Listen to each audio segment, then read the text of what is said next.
Balita, balita, balita. Kalain mo nga naman, kabalita.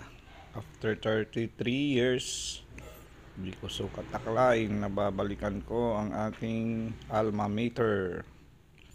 Yan, magiging daily routine natin ang paghatid sundo sa aking bunsong anak.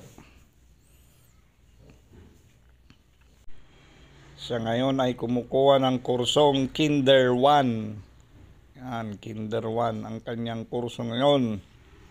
Araw-araw ko siyang ihatid at sundo sa school. At dito naman sa harapan ng San Jacinto Catholic School, dito kami nag-CC80 noon. Ayan ang paligid sa harapan ng simbahan. Diyan kami madalas mag-perform ng C80.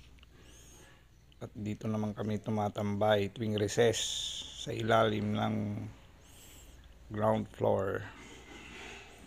At dito naman sa paligid na ito, dito kami madalas sermonan ng aming principal, ang sisters. Mga sister pang namamahala sa school na ito noon.